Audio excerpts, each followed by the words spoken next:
alguns capítulos que é da segunda parte do livro, o capítulo 20, 21, 22 e 23. Estão me ouvindo? E eu confesso para vocês aqui, vou compartilhar um sentimento de que quando eu estudei os capítulos, eu fiquei pensando, puxa vida, seria muito bom que se eu fosse ou médica, ou física, ou química. Porque, não sei se vocês leram, fala de o plasma divino, fala de... Vamos lá, aqui os temas, né? Fala sobre a matéria mental, indução mental, ondas, correntes e circuitos, correntes de pensamento. E o André Luiz, e o livro, a doutora Marlene faz um estudo em cima dos livros de André Luiz, onde ele fez um compilado, né? E ele traz a analogia das correntes elétricas para explicar como funciona, como é a força do pensamento, como isso acontece. É como se ele estivesse tentando trazer para as mentes racionais uma explicação racional, lógica e até científica de como é esse processo de pensamento, para não ficar só numa coisa mística, vamos dizer assim. Então, ele tenta trazer esse racional. E é um racional, para mim, que sou psicóloga da área de humanas e da área não de exatas, é um tema são conceitos sobre correntes e ondas. Eu pedi até ajuda aos universitários para entender melhor como funciona isso. Mas, assim, a ideia, então, eu construí aqui para a gente a apresentação, tentando não explicar tecnicamente, mas tentando trazer a ideia central de cada capítulo. O que para a gente importa realmente em termos da nossa vivência, tá? E aí eu tenho uma apresentaçãozinha que eu vou compartilhar. Deixa eu ver. Peraí. Deixa eu abrir aqui a apresentação. Vamos seguindo.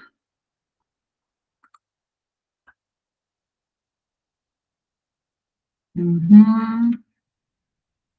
Vê se aparece, gente. Está aparecendo. Sendo que quando eu compartilho com vocês, eu não vejo mais vocês. Isso. Acontece. A gente tem que mandar para o Google, né, essa situação, a gente perde contato. É verdade. Então, vamos lá. Qualquer coisa, eu preciso que vocês... eu não consigo ver o chat, aí vocês podem falar, alguém trazer para mim o que está sendo colocado, tá? Então, aqui está a capinha do livro, Obsessão e Suas Máscaras, um estudo da obra de André Luiz, por Marlene Nobre, e o tema de hoje, que é a segunda parte do livro, são as bases de operação do pensamento. Então, a gente fala de plasma divino, matéria mental e indução mental, ondas, correntes e circuitos, circuito elétrico e mediúnico, onde é feito assim, uma analogia entre os circuitos elétricos e o circuito mediúnico, onde é feita uma analogia entre os conceitos de resistência, indutância e capacitância, e a questão mediúnica, e correntes de pensamento também, fazendo uma analogia de correntes elétricas e correntes de pensamento. Então, a primeira coisa que ocorre na ideia central aí desses capítulos todos é essa mensagem, que o pensamento é o alicerce vivo de todas as realizações, aonde? No plano físico e extrafísico. Cássia, dá licença. Tá na capa ainda, na primeira, é isso mesmo?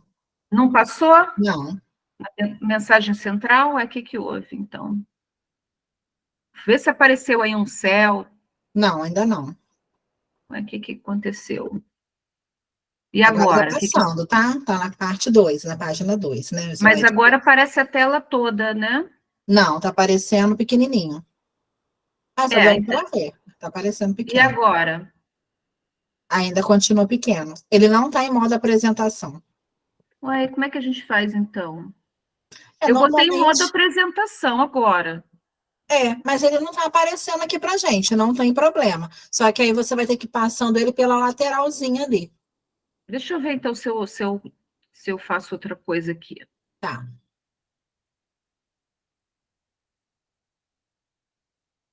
Hum.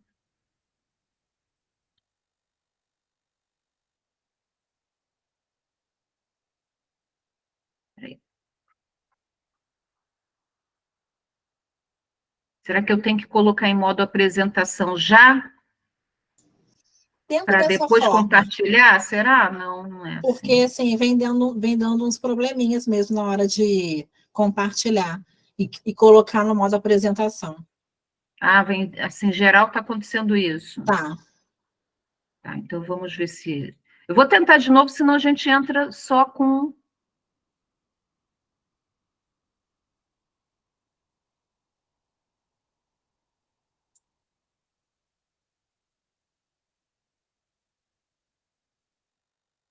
Vamos ver.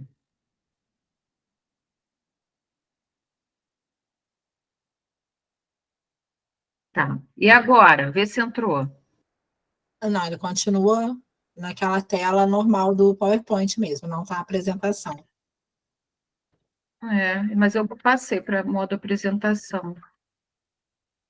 Quando você passa para o modo apresentação, se você voltar ali naquela parte de compartilhamento, será que não tem que mudar? Deixa eu ver agora. Parou, né? Uhum, parou. Bom, então eu vou tentar passar no modo normal mesmo, no Tá, modo assim, de tela. Agora está aparecendo aí, né? tá aparecendo. Mas está aparecendo tudo.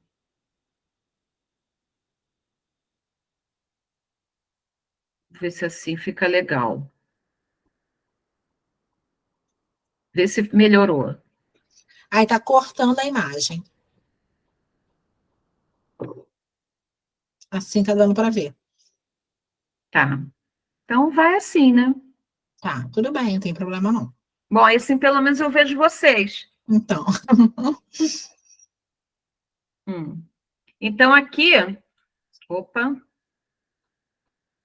Então, aqui são as bases do pensamento, é do que fala o capítulo, e a mensagem central. O pensamento é o alicerce vivo de todas as realizações, no plano físico e extrafísico. Então, essa é a ideia central. E toda a explicação de André Luiz, e pelo texto, Marlene Nobre trazendo o texto de André Luiz, ele vem falando, dando formas racionais, explicações para fundamentar esse pensamento que é a ideia central. Então, todos esses capítulos vêm trazendo isso, para fundamentar essa ideia central. E aí, o que me ocorre, o que me ficou de mensagem a partir do estudo do livro, desses capítulos, é a interconexão de tudo e de todos.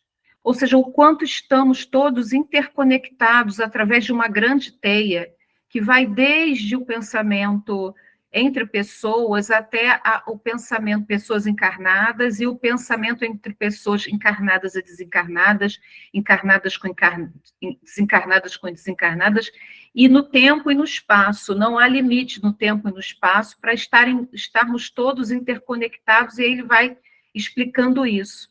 Então, vamos nos imaginar dentro dessa grande rede, e onde o pensamento é, de alguma forma, esse fio condutor de interconexão de tudo e de todos. Acho que essa é uma imagem bem bacana para a gente sair aqui do estudo, porque isso tem a ver com tudo, tem a ver não só com a mediunidade, que é uma das questões temáticas do estudo, mas também em relação a tudo, como ele vem falando, como diz aqui, né? O pensamento é essa energia que une tudo, que é a base da construção de tudo. Tá? Então, se a gente seguir juntos a partir dessa premissa, a gente vai conseguir chegar em algum ponto. O capítulo 20, que é o primeiro, ele fala do plasma divino. O que é o plasma divino? É aquilo que a gente fala, é a mesma coisa do que a gente entende por fluido cósmico ou universal. Às vezes a gente fala assim, fluido cósmico universal, mas na verdade é fluido cósmico ou universal. O que é o fluido cósmico ou universal? É essa matéria elementar primitiva, está na Gênese isso, tá? Matéria elementar primitiva, cujas modificações e transformações constituem a inumerável variedade dos corpos da natureza. Ou seja, na Gênese, Kardec, ao buscar as informações da espiritualidade, toma essa informação de que existe essa substância que permeia tudo.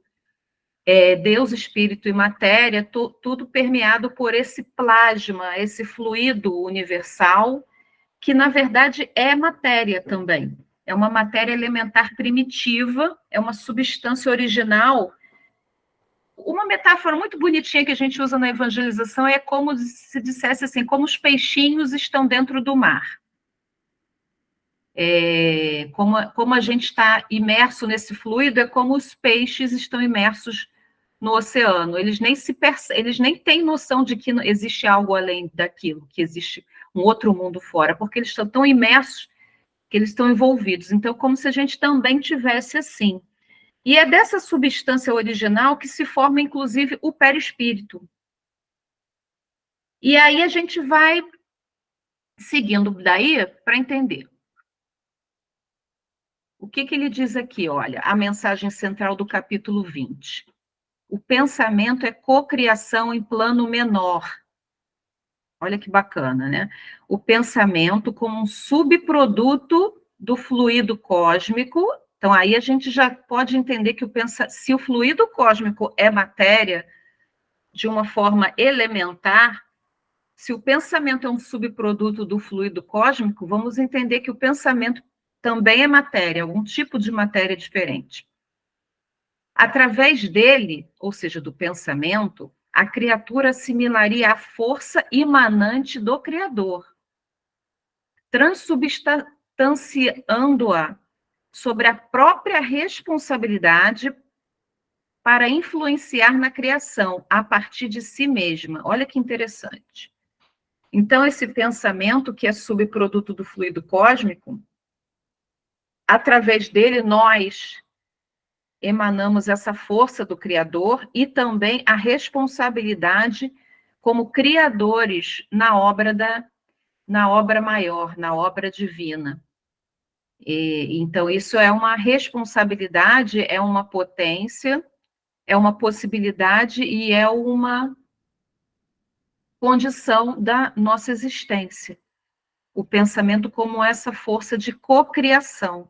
É interessante essa ideia de cocriação. Uma vez eu conversando recentemente com uma pessoa que é simpatizante do espiritismo, e ela me disse: não, eu gosto muito do espiritismo, mas o que eu não gostei no espiritismo é porque fica essa ideia de ação e reação, essa coisa de karma, e aí não dá essa sensação, a gente perde essa noção de criação, de como se a gente tivesse sempre um destino pré-determinado.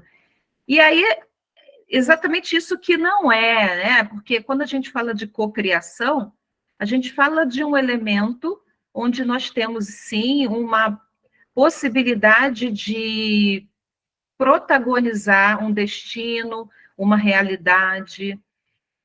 Muito embora, sim, exista a lei de ação e reação, mas sobre ela também existe a possibilidade de um protagonismo, inclusive em relação a provas, expiações que nós venhamos a estarmos associados, também existe a possibilidade de, através do pensamento, a gente gerar uma alteração nesse processo. Então, é muito importante a gente entender a força, a potência do pensamento em relação à realidade. Do capítulo 20, ainda falando um pouquinho, ele fala aqui também o seguinte: o espírito, considerando isso que foi dito, né, a cocriação, então o espírito ele tem uma capacidade criativa original, que já é dele mesmo. Será que... Vou ver. E o perispírito, ele, como eu falei, ele é formado por esse fluido cósmico. E aqui ele diz uma coisa muito importante: no plano espiritual, o homem desencarnado vai lidar mais diretamente com esse fluido vivo e uniforme. Por quê? Porque não tem a matéria para neutralizar um pouco. Na espiritualidade, a gente está lidando diretamente com isso. Olha que interessante. E ele diz: com esse fluido vivo e uniforme, estuante, ardente, inestancável, a nascer-lhe da própria alma.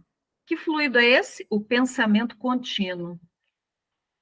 Então, assim, se a gente, por exemplo, na encarnação, a gente está sob o véu da carne, e a gente pode usar até expressões faciais ou alguma coisa para simular alguma coisa, na espiritualidade não, a gente está lidando muito mais diretamente com isso, com esse pensamento, com esse fluido, que é o pensamento contínuo. E o pensamento contínuo, a ideia do contínuo é muito interessante, que é o que nos torna humanos, é o que nos coloca num nível de criação superior aos animais ou outras formas de vida, né? O pensamento contínuo.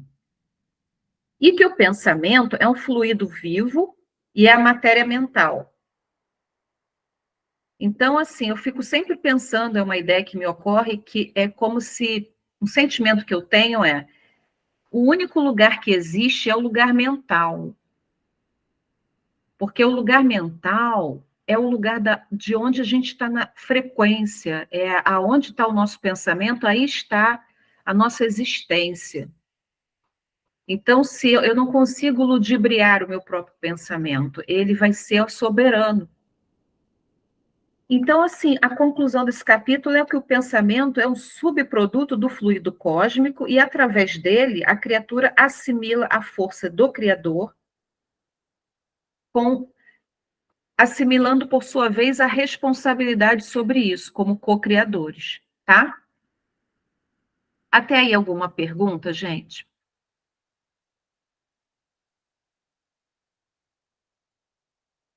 Passando para o capítulo 21, matéria mental. Então, vamos na matéria mental. Vou tirar esses aqui. Olha só o que se apresenta como ideia principal aqui deste capítulo. Pensar é criar. Aí está em Evolução em Dois Mundos, página 96, que diz assim: o pensamento é o alicerce vivo de todas as realizações no plano físico e extrafísico, como a gente falou antes. A criação tem vida e movimento. E aí é que mora a responsabilidade da consciência que a manifesta essa forma de vida. Toda associação é interdependência e influenciação recíproca. Aí eu pergunto para vocês, por que isso, qual é o valor disso, qual o valor da gente saber isso?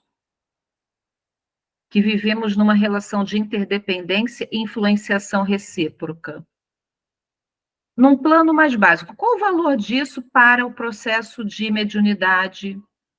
Qual o valor disso em relação à ideia de obsessão? Quem botaria aí no chat? Quem teria uma posição sobre isso?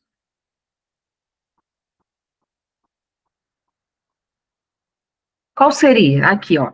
Aí ele vem respondendo: esses conceitos são de fundamental importância no estudo da mediunidade e, consequentemente, da obsessão. Por quê? Por quê? Acho que é importante porque a gente passa a entender melhor como que a gente vai sintonizando, atraindo para perto de nós também. A gente, até com encarnados também a gente sintoniza, né? Então, acho que traz essa clareza para a gente que somos responsáveis pelo que estamos atraindo, com quem estamos nos sintonizando, e a gente acaba tendo um pouquinho mais, tentando, né, ter um pouquinho mais de controle em relação aos pensamentos, vigiar, né? Uhum, perfeito. A responsabilidade, acho que estou conseguindo acessar o chat aqui, né? A questão do pensamento vai dizer que tipos de entidades vamos nos sintonizar, o que você pensa, você atrai, exatamente. Toda essa questão, a responsabilidade sobre o que está acontecendo. Não é só, está acontecendo algo, mas qual a minha parcela sobre isso? Sobre o que está acontecendo para melhor ou para pior? Isso é uma das coisas que a gente tira disso. Então, aqui, o que, que ele responde disso, né? Esses conceitos são fundamentais de importância no estudo da mediunidade, consequentemente da obsessão, porque, aqui, segundo o livro, tá? Todo o processo de intercâmbio, e aí a gente fala de mediunidade, fala de obsessão, baseia-se nos alicerces da mente e seu prodigioso campo de radiações. E, consequentemente, eu acrescentaria a nossa responsabilidade sobre esse campo de radiações.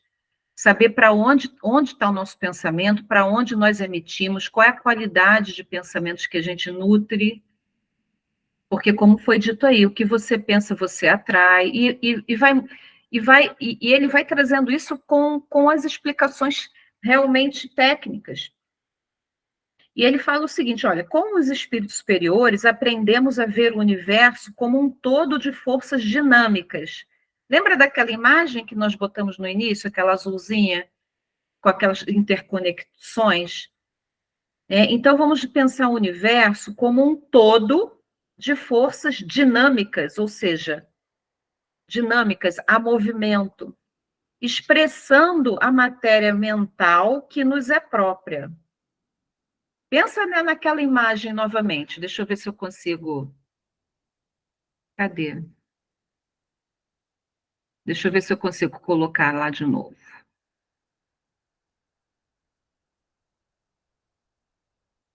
Essa imagem aqui. Vamos olhar para o universo como cada ponto de luz aqui, como uma de nós, um de nós, tá? E agora eu vou ler de novo aqui a parte. Com os espíritos superiores, nós aprendemos a ver o universo como um todo de forças dinâmicas, expressando o quê? A matéria mental que nos é própria. Então, através de cada pensamento, de cada pontinho de luz, a gente forma uma. Poderia. Assim como a gente tem a psicosfera, a gente tem a psicosfera global. Então, a gente vai formando esse pequeno mundo através do qual plasmamos as criações temporárias que somos capazes de realizar, segundo o progresso espiritual alcançado. A gente sabe, inclusive, que o planeta Terra foi terra formado por Jesus, né? No A Caminho da Luz, o Chico Xavier traz essa psicografia, revelando que o planeta ele foi criação mental de Jesus e uma falange de espíritos que foi terra formando, construção mental, plasmado. Olha a força que há no pensamento, a despeito da literatura espírita. E assim como Jesus e uma falange de espíritos superiores conseguiu formar todo um planeta, imagina, e ele diz que na proporção de pequenas esferas, nós também cocriamos o nosso pequeno universo de vida, dentro da proporção da nossa capacidade.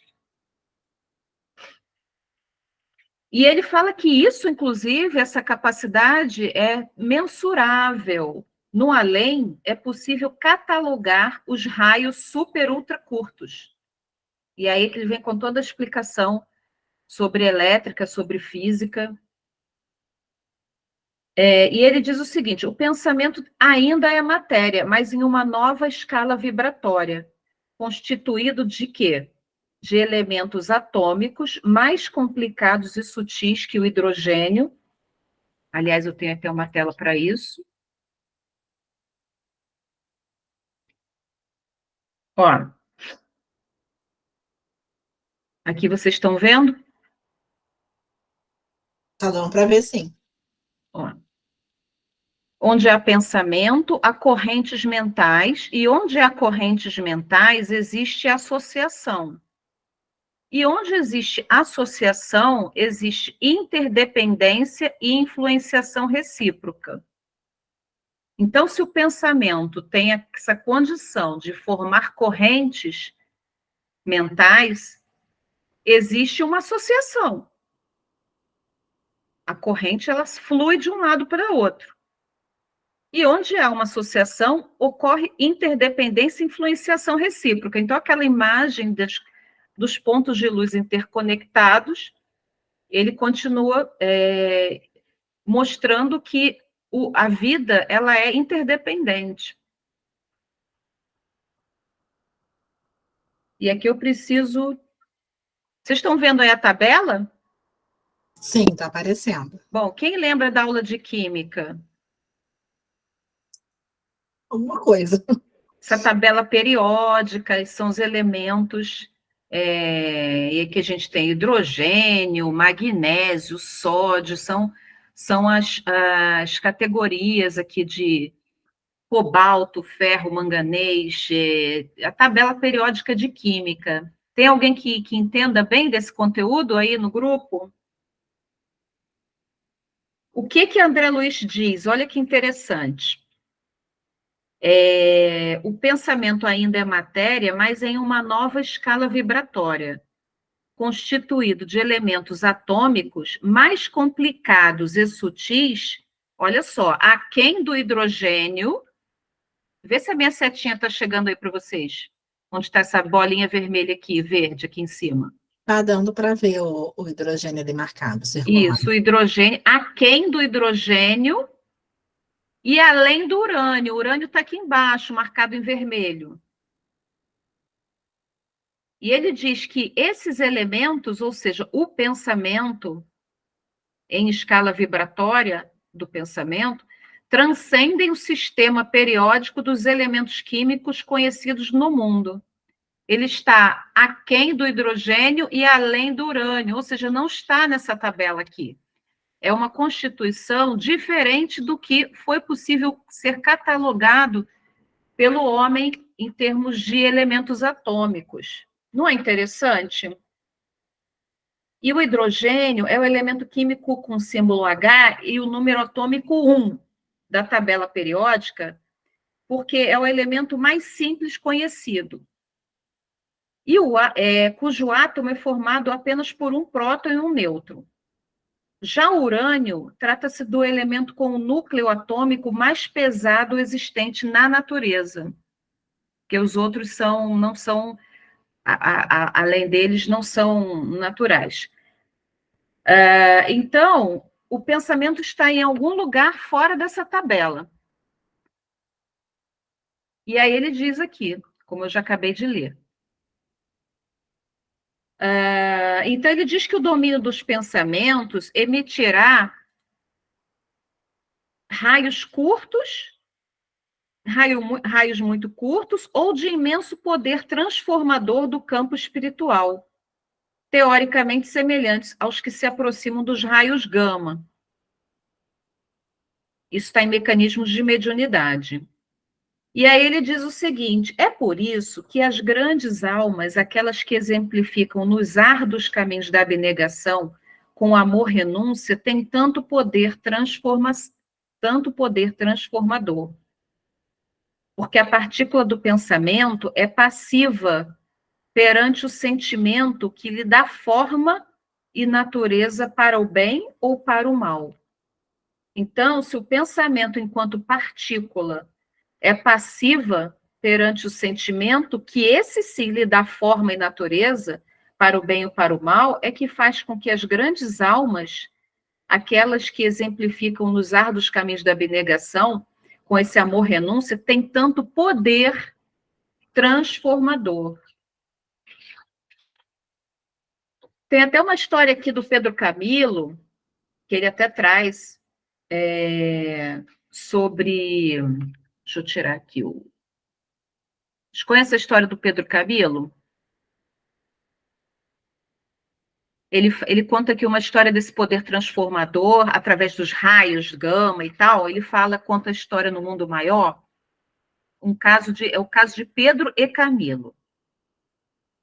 Então, André Luiz e os benfeitores eles vão ao hospital junto ao leito de Pedro, que estava abatido e apático. E aí eles viram que Pedro estava unido a uma deplorável entidade desencarnada, um processo obsessivo já ali instalado, grave, e ele mostrando fios tênues, entrelaçando os dois mutuamente, desde o tórax e a cabeça, como se fossem unidos um ao outro. Como se fossem prisioneiros dos mesmos pensamentos, olha, comoções e sentimentos. Aí o mestre Calderaro explicou que os dois eram enfermos, um na carne e o outro fora dela, de cérebros intoxicados e sintonizados um no outro. Aí ele estava dizendo o porquê daquele processo obsessivo, o que estava acontecendo ali. Então ele diz assim, que há 20 anos atrás, Pedro, o que estava internado, doente, e tinha assassinado o que estava obsediando ele. Porque eles trabalhavam juntos num lugar, num comércio, e o Pedro, o que matou, né? Ele desempenhava funções de empregado da vítima desde a infância e atingir a maioridade, aí ele começou a exigir do chefe, que passou a ser seu tutor, o pagamento de vários anos de serviço. O patrão negou a satisfazer essa vontade dele, alegando que ele teve muitas despesas com ele, porque teve que assisti-lo na infância e juventude, porque era um tutor dele, então, como se tivesse, não tem que te pagar nada, já está pago, porque eu tive que cuidar de você e tal, mas eu posso fazer o seguinte, eu vou te propiciar uma vantajosa posição nos negócios, mas que em relação ao passado não ia restituir nada, nenhum vintém. Porque, enfim, aí ele se instalou ali o quê? O conflito, porque o Pedro não aceitou essa proposta, se achou injustiçado, e um já achava que estava tudo quites, e aí houve, assim, um impasse. Bom, palavras rudes e tal, inflamaram-se ali a ira, na hora ali foi dominado pela fúria, e ele acabou matando o chefe, né, que era o tutor. Antes de fugir do local, ele foi no cofre, pegou lá uns papéis, uns documentos, né, que ele achava que ele tinha direito, mas deixou intacta uma outra fortuna que despistaria a polícia, mas ele pegou uma documentação que eram alguns bens, algumas coisas que estavam em papel. E aí depois ele volta no dia seguinte, como tentando dar assistência toda à família, fingindo que não sabia de nada. E aí passou ileso da justiça humana, não foi pego. Conseguiu ludibriar os homens, mas não pôde iludir a si mesmo. O que aconteceu a partir daí? A entidade desencarnada passou a persegui-lo por onde quer que fosse. Aferrou-lhe a organização psíquica à maneira de era sobre um muro viscoso. Para se ver livre do assédio, o Pedro, que assassinou o patrão, recobrou as atividades, desdobrando-se nos empreendimentos materiais. Com isso, viu sua fortuna multiplicar, mas não encontrava a paz. Casou-se com uma jovem, constituiu família, teve 5 filhos encantadores, a esposa auxiliou-lhe, mas o obsessor nunca lhe deu trégua. Então ele foi tendo depressões nervosas, pesadelos pavorosos, o único alívio era a família. Então ele continuou a pretexto para ter conforto, ele começou a se embrenhar mais ainda em atividades ininterruptamente. E aí ele começou a ficar muito, muito extenuado, muito sugado, vivendo mentalmente na região intermediária do cérebro, em caráter quase exclusivo, só sentia alguma calma agindo e trabalhando, ou seja, ele não encontrava paz, né? Deitava-se extenuado pela fadiga do corpo. Ele ficou tão... Ele só encontrava paz trabalhando, porque qualquer momento que ele parasse, ele era atormentado, enfim. E aí o André Luiz fala o seguinte, que o mentor diz: assim como há uma química fisiológica, também temos a química espiritual. Longo processo obsessivo levava ao desequilíbrio do quimismo perispiritual, com consequente desajuste orgânico. Aí, André Luiz ficou com essa vontade, mas vamos lá falar com essa entidade perturbadora que está atrapalhando, que está causando esse mal, vamos conversar com ele. Aí o Calderaro falou assim, olha, se a gente for lá conversar com ele, falaríamos em vão, André, porque ainda não sabemos amá-los como se fossem nossos irmãos, nossos filhos. Ali, ele estava dizendo que uma conversa não seria produtivo, porque já havia se instalado uma simbiose e não havia de que maneira a conversa verbal iria surtir efeito. Para nós, eles são dois infortunados e nada mais, ou seja, não há nenhuma relação afetiva. Aí ele diz, olha que importante, se o conhecimento auxilia por fora, só o amor socorre por dentro. E nós ambos, por enquanto, apenas conhecemos sem saber amar. Ou seja, eles não tinham poder sobre aquela situação. Naquele momento, alguém assomou a porta de entrada. Era uma sublime mulher. Quem? A irmã Cipriana, portadora do divino amor fraternal. Sob o impacto das vibrações amorosas desse bondoso coração, olha só, impacto das vibrações amorosas. Olha agora, poderosas irradiações super ultra curtas, semelhante aos raios gama, rasgaram-se os véus da sombra e ódio da vingança.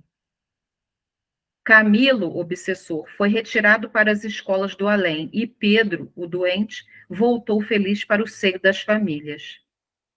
E ele fala até para a gente olhar, veja mais amplos esclarecimentos sobre os raios super ultra curtos, semelhantes aos raios gama, no capítulo 3 da parte 2. Então, assim, ele mostra aqui que essa condição de afeto, de amor, ele tem uma mensuração em nível de raios energéticos, efetivamente. Não é uma abstração apenas, mas isso tem uma explicação em termos de ondas, de correntes, de vibrações mesmo da ordem de uma física mais sutil, que o homem ainda não conhece, de uma química mais sutil, de uma matéria mais sutil, que não está catalogada na tabela periódica, ok? Até aqui, gente, como é que está aí para vocês? Perguntas? Okay. Algum comentário? Vamos falar, a gente tem até que horas mesmo? Até as 9. Então, vamos falar aqui do indução mental. Olha, indução mental, vocês estão enxergando aí? Tá certinho. Aqui, deixa eu colocar aqui. Vocês sabem o que é isso? É aquele... Como é que chama? É aquele aparelhinho que faz a... Ai, agora me fugiu o nome. Que sai esses raiozinhos, vende até no Mundo Verde. É bobina de Tesla. Né, que ele liga, ele faz, e fica aqueles raiozinhos, é até decorativo e tal, é muito interessante. E aqui a gente fala o seguinte, qual é a mensagem central relativa ao tema indução mental? É a interconexão. Ele diz o seguinte, todo corpo que possua propriedades eletromagnética, ou seja, um ímã, uma antena, um motor elétrico, uma bobina de Tesla, um transformador, ou seja, propriedades eletromagnéticas. Pode transmiti-las a outro corpo sem contato visível. Logo, isso também funciona na corrente mental. Sempre é o paralelo entre as correntes, entre o que a gente entende de correntes elétricas e o que é para explicar o mecanismo da mediunidade e do pensamento.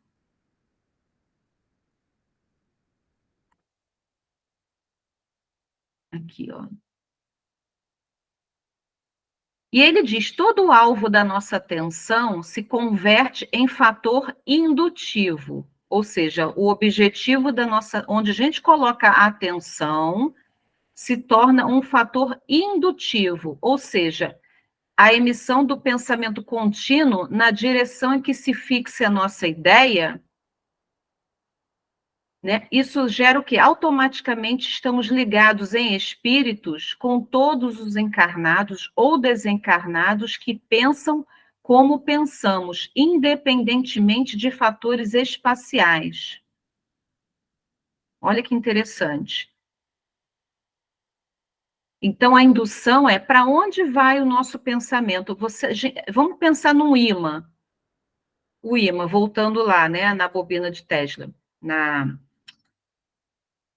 Se todo corpo que possui propriedades eletromagnéticas, o ímã, uma antena, o motor elétrico, pode transmiti-las a outro corpo sem contato visível, isso também funciona na corrente mental. Então, se a gente tem correntes mentais, para onde que vai essa corrente, esse raio? Vai na direção do quê? Vai na direção onde se fixe a nossa ideia.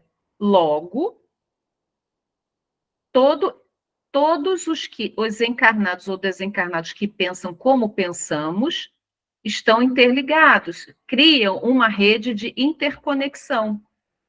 Tem uma lógica aí? O que vocês acham?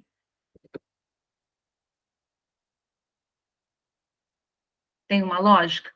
Faz sentido isso para vocês?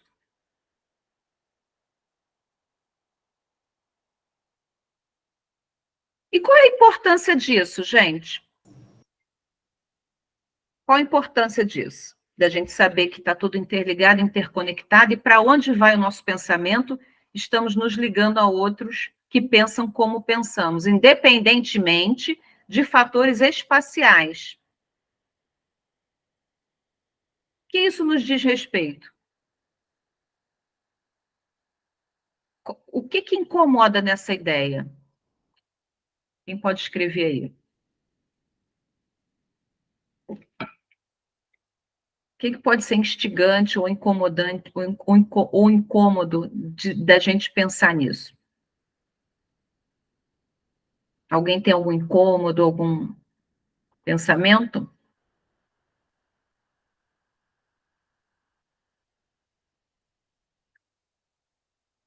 Vou ver aqui. Ó, ele fala aqui, ó. A importância da indução mental é muito grande. Por quê? Através dessa propriedade, influem sobre os outros espíritos e deles recebemos influência. Aquilo que Kardec já vem falando, sobre estarmos sob influência, influenciando influenciadores de outras mentes. E uma coisa que me ocorre agora é que não é só sobre a ideia de, vamos ser influenciados por outras mentes, vamos ser obsediados. Eu acho que fala também sobre o quanto nós influenciamos os outros, através da nossa indução mental, o quanto nós também podemos, por nossa vez, influenciarmos positiva ou negativamente os outros que estão conectados a nós. Então, uma responsabilidade, que é uma rede, é uma mão contra mão. Então, em ondas, correntes e circuitos, André Luiz traça uma analogia entre circuito elétrico mediúnico para explicar o funcionamento da mediunidade. Então, qual é a ideia central aqui? André Luiz é muito esse paralelo que ele fala sobre, por exemplo, corrente contínua, onde tem uma passividade absoluta do espírito comunicante para o médium. Corrente alternada, quando o médium age com seu pensamento sobre o espírito. Ele faz esse paralelo de circuito mediúnico, um circuito, olha lá, ó, um circuito, porque é um campo de integração magnética em que circula uma corrente mental, em sintonia entre quem? Emissor e receptor. É um trajeto de ida e volta. Tá? Então, da entidade comunicante e o médium. Para que a corrente elétrica se mantenha, é preciso o quê? Que o circuito esteja fechado. O que é isso? O interruptor esteja ligado. Mas o que isso quer dizer? Se o médium se mostrar desatento,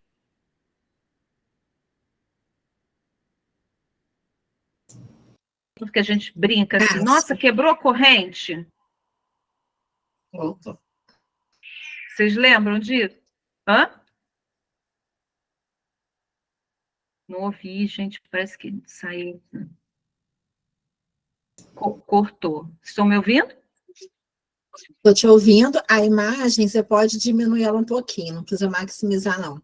Que aí a gente consegue. Isso, desse jeito a gente consegue ver. Então, é mais ou menos assim: existe uma corrente para o circuito mediúnico funcionar, tem uma corrente. E aí, se algum elemento dali se romper, através da distração ou da perda de. A quebra da corrente. E aí não fecha o sistema se rompe. Tá? E aqui eu já contei essa história sobre aquela história em que do Pedro Camilo, né? Cipriana mostra essa questão da corrente que sai através do sentimento de amor que sai do seu peito, tá?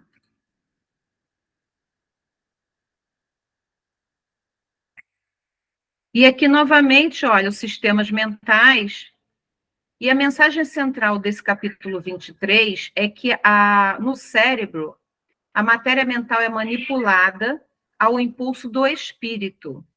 Então, assim, existe a matéria mental, pensamento, produzindo o quê?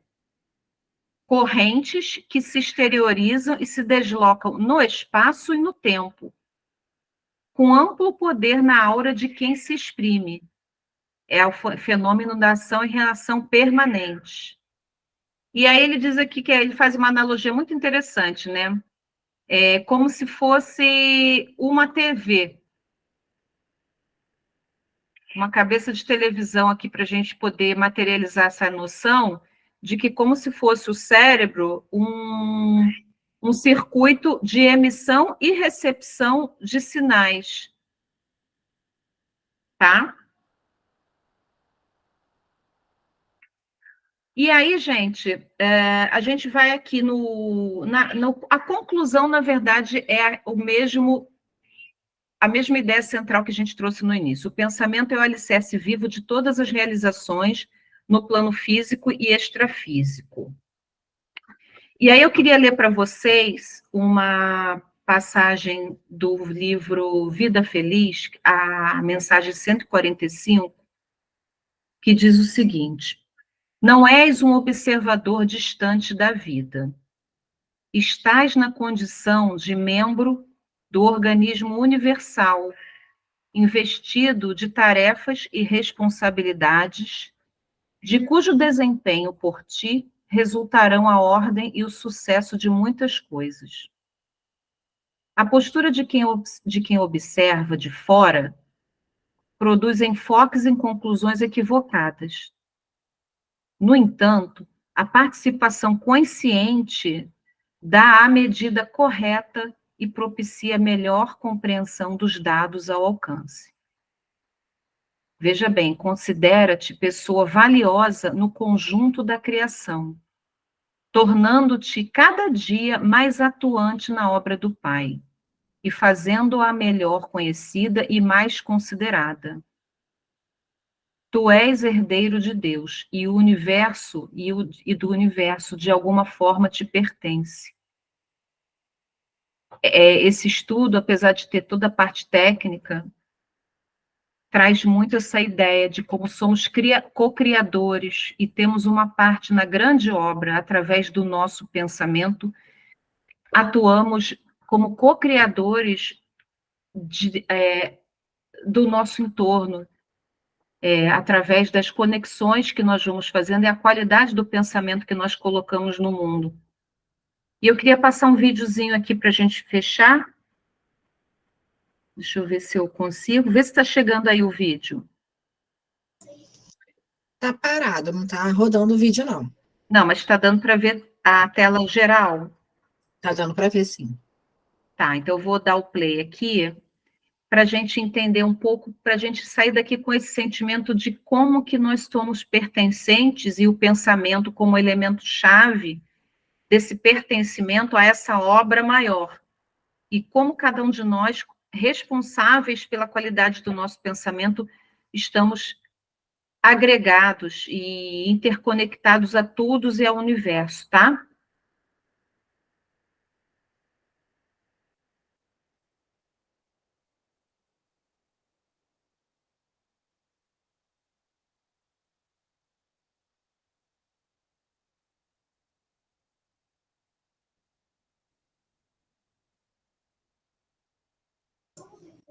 Não tá passando, não, tá, Cássia? Não? Não. Poxa vida. Como é que eu faço então? Peraí. Vê se agora vai. Vê se assim a gente consegue ver. A imagem inicial do vídeo está aparecendo. Agora foi.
Bom, eu queria saber se dá para contar um sonho também, ainda cabe algum tempinho? Não, até Sim, 9 horas. sim, pode falar. A ideia é, esse tema, como eu falei, quando eu comecei a estudar, tem muito termo técnico de capacitância, coisas de física, de elétrica, e não é da minha área de domínio, e por isso mesmo eu busquei trazer a essência qual é a proposta, a tentativa de explicar os processos de uma forma mais técnica, mais racional, os processos daquilo que a gente já vem falando, que é a força do pensamento, que como o pensamento atua nos processos da nossa interconexão. Mais interessante que a música que você colocou no início, que fala, como é que era a mensagem? Deus não se explica.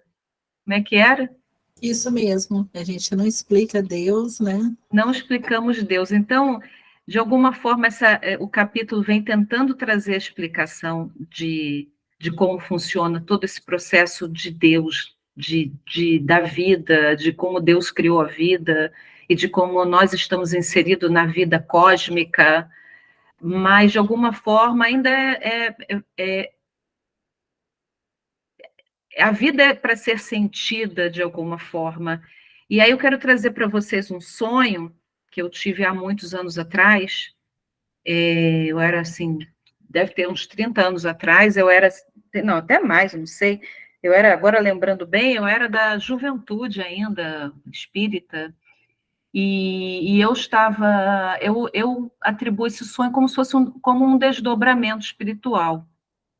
Eu me vi como se estivesse no espaço sideral, assim, no espaço escuro da noite, envolvida como se fossem assim lobos ou animais ferozes, e eu no meio desse sonho, no meio desses lobos, assim, acuada e com medo, porque eu estava sendo atacada, ainda como se eu estivesse voando, assim, sabe?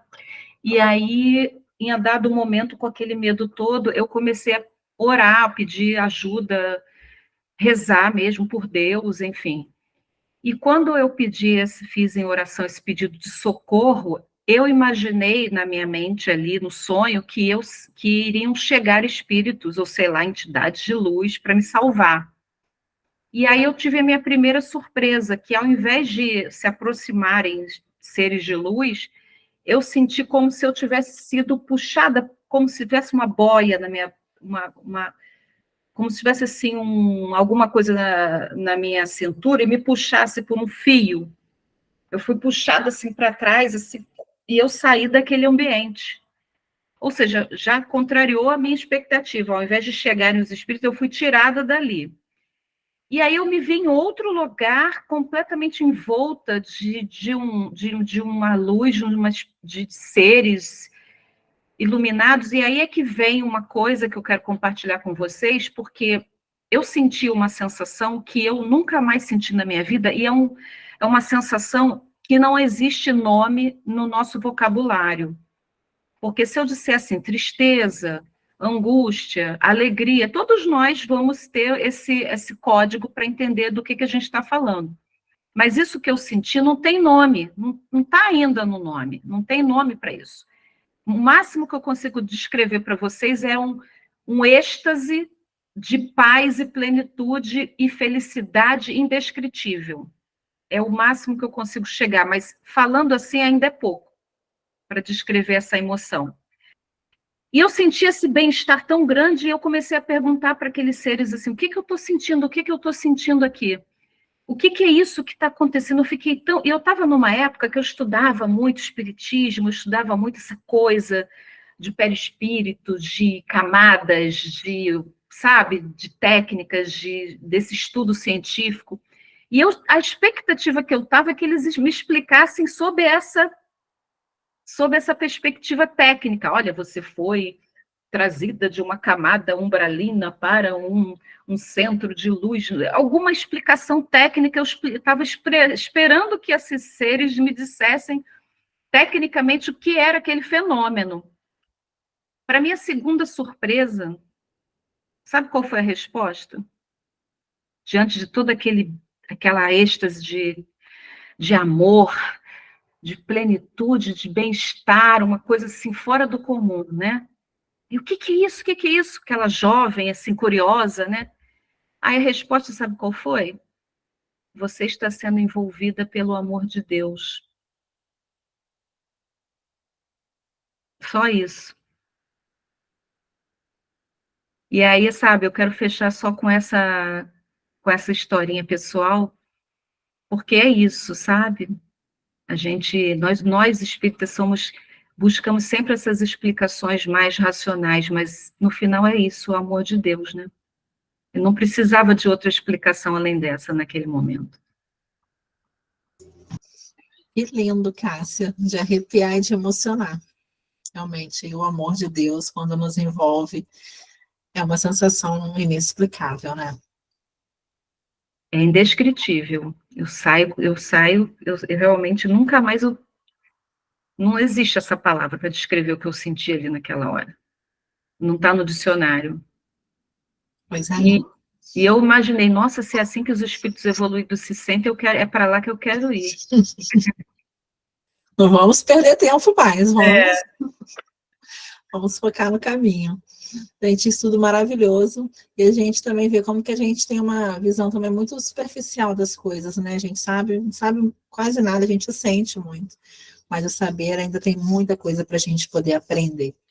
Muito obrigada, Cássia. Eu que agradeço. Se tiver alguma pergunta, alguma dúvida. Não sei se dá tempo, mas acho que não, né? É 9h05 já. Qualquer coisa também pode colocar no nosso grupo no WhatsApp, né?